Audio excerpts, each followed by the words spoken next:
आज का टॉपिक क्या है हमारा? छेनी। छेनी का काम क्या होता है? हल्की और पतली धातुओं को काटने के लिए या छीलने के लिए। सबसे ज्यादा किसका उपयोग किया जाता है? छेनी के लिए। छेनी को इंग्लिश में क्या बोलते हैं? चीज़र। ये छेनी होती है। छेनी का हम प्रमुख भाग जानेंगे कि कौन कौन से भाग क्या होते हैं। ये जो सबसे ऊपर वाला भाग होता है, देखो ये लगभग ऊपर वाला भाग कटा होता है। ये कितना होता है? 10 से 12 डिग्री। 10 से 12 डिग्री इसको कटा हुआ है। इसको क्या बोलते हैं? हेड, सीट्स या हेड, जहाँ से हम लोग स्ट्राइक करते हैं, जहाँ से हम लोग उस पर प्रहार करते हैं। आई बात समझ में? ये जो यहाँ से लेके यहाँ तक का भाग जो होता है, जहाँ से ये बोन होगा, यहाँ तक के भाग को क्या बोलते हैं? इसको बॉडी या सैन क्या बोला जाता है? बॉडी या सैन। अगला कौन सा भाग होता है हमारा? ये कौन सा होता है? इसको कौन सा? Cutting edge. कटिंग एज नहीं बोलते हैं, क्या बोलते हैं? कटिंग एज इसको बोलते हैं। ये देखो धार जो बना हुआ है, यहाँ से लेके यहाँ तक पूरा ये धार बना हुआ है। इस तरह भी बना हुआ है, इस तरह भी बना हुआ है। इसको क्या बोलते हैं? Cutting edge. Cutting edge. इसको क्या बोला जाता है? फोर्जिंग कोड बोला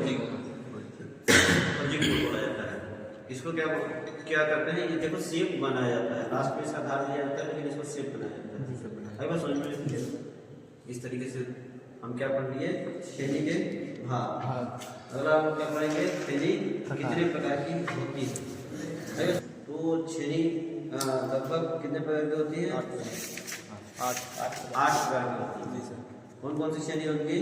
फ्लैट छेनी, क्रॉस कट छेनी, हाफ राउंड छेनी, डायमंड पॉइंट छेनी और गौमुख छेनी, खोखली छेनी, ऑफसेट छेनी और वेव छेनी। तो सबसे पहले हम लोग क्या पढ़ेंगे? फ्लैट छेनी। ये जो होती है, ये फ्लैट छेनी के अंतर्गत ही आता है। ये किए हुए जैसे ये फ्लैट छेनी होती है। फ्लैट छेनी में क्या होता है? जो इसका ये कटिंग एज होता है वो फ्लैट होता है। फ्लैट मतलब चपटा होता है। और ये इसको क्या बोला जाता है? Forging code. जिसका फोर्जिंग कोड होता है वो भी क्या वाइस है। वाइस में लगा लिए। अब अगर इसको बिल्डिंग किए हैं, बिल्डिंग का छीटा पड़ा हुआ है, तो उसके मटेरियल को हटाने के लिए हम क्या करेंगे? इस तरीके से कितना ये रैक एंगल होता है, जितने रैक एंगल में हमको आवश्यकता होगी उतना रैक एंगल में हम उसको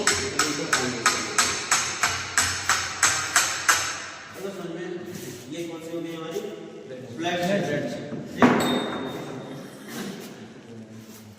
तुम्हारी फ्लैट छेनी की जो कटिंग एज होता है, कटिंग एज किसको रहता है? ये यहाँ से ये कटिंग एज कितना होता है? 16 से 32 सेंटीमीटर। ये इसकी चौड़ाई, इसी को कटिंग एज बोला जाता है। आइए सुनिए, अगला क्या है हमारा?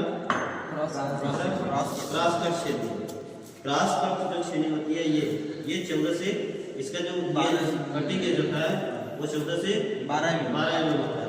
इसका कहाँ यूज करते हैं हम लोग? स्लॉट काटने के लिए। क्रॉस कट जो होती है, क्रॉस कट का यूज इसका यूज कहाँ करते हैं? क्रॉस कट छेनी के लिए।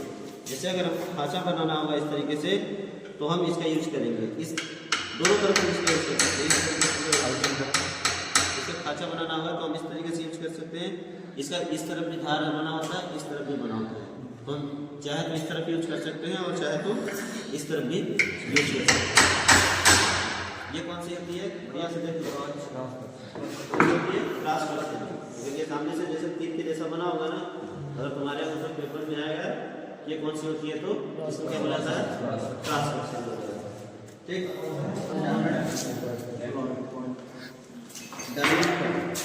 डायमंड पॉइंट छेनी, इसमें क्या होता है? वी ग्रुप बना जाता है। वी ग्रुप के जैसा बना होता है। ये देखो, ये वी के जैसा बना होता है ना, इधर से भी कटा है, इधर से भी कटा है। वी के जैसा दिख रहा है ना, वी ग्रुप बना होता है। और 6 से 12 mm इसको क्या होती है? एज होती है। जो कटिंग होती है वो 6 से 12 mm होती है।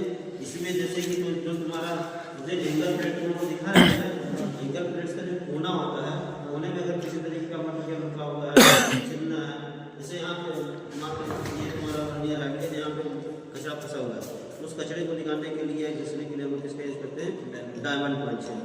समझ में? मतलब एक नोक, जहाँ पे जगह थोड़ा सा खाली है, वहाँ पे इस नोक का यूज करके वहाँ से मटेरियल निकाला जाए। अगला क्या है? हाफ राउंड हाफ राउंड शेली कहाँ है? जैसे हमको कीवे बनाना है और क्या करना है, हब बनाना है, हब या कीवे बनाना है, तो वहाँ पे काटने के लिए हम किसका यूज करते हैं? Half round. हाफ राउंड क्यों बोला जाता है? जो इसका कटिंग एज होता है वो देखो कटिंग एज दिखा रहा है, वो कैसा है? हाफ। जैसे राउंड है वो कटा हुआ है, इसको हाफ राउंड बोला जाता है।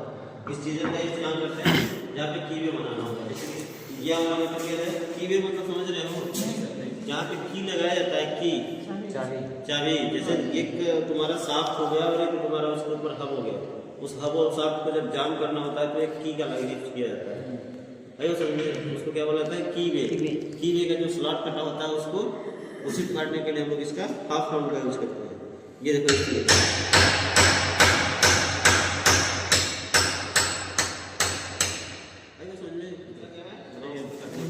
गौमुख शैली जो होती है वो जैसे ये फ्लैट शैली होती है ना, फ्लैट शैली के जैसा ही होता है, लेकिन जो इसका ये कटिंग एज होता है, धार, इसको धार बोलते हैं, वो धार कैसा होता है? इस तरीके से गौमुख जैसा कटा हुआ हाफ का, इस तरीके से ये यहाँ से ऐसा दर्द इतना ये कटा हुआ, इसको क्या बोलते हैं?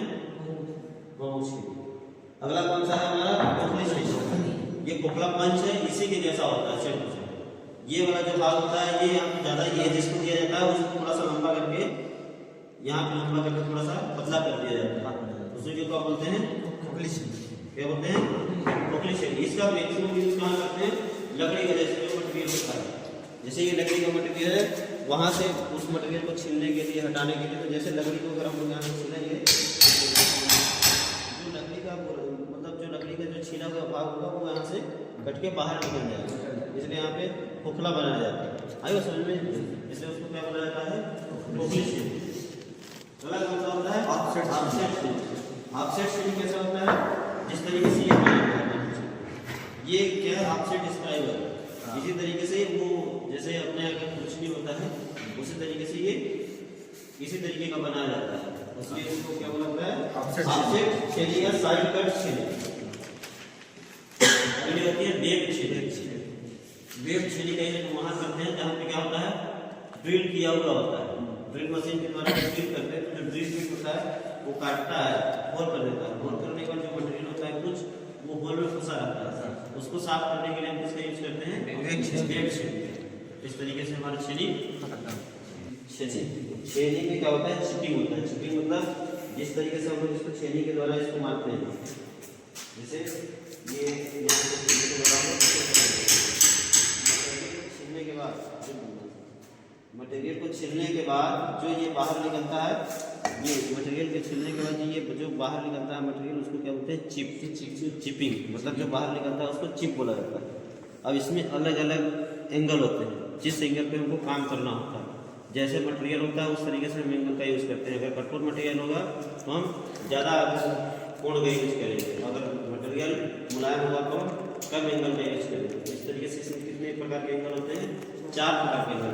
कौन कौन से होते हैं? एक रैक एंगल होता है, एक कटिंग या पॉइंट एंगल होता है, और एक क्लियरेंस एंगल होता है, और एक झुकाव एंगल होता है।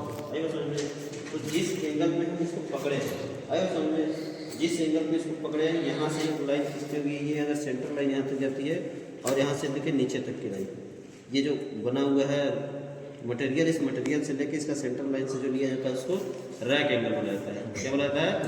रैक एंगल बोला जाता है, नहीं पॉइंट एंगल बोला जाता है। क्या बोला जाता है? Point angle. रैक एंगल किसको बोला जाता है? रैक एंगल जैसे ये जो कटिंग पॉइंट हो गया, कटिंग पॉइंट हो गया, कटिंग पॉइंट से लेके ये अगर ये जो इसका एज है और ये कटिंग पॉइंट हो गया, इन दोनों के बीच का जो कोण बनेगा उसको क्या बोलते हैं? Rack angle. आइए समझ में। और एक कौन सा होता है?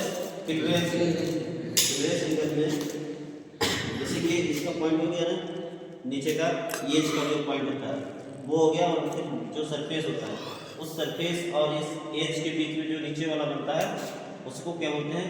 जो नीचे कोण होता है उसको क्लियरेंस एंगल बोलते हैं। और एक झुकाव कोण होता है, जितना हम इसको झुकाते हैं ऊपर नीचे उसको क्या बोलते हैं? झुकाव कोण। समझ में?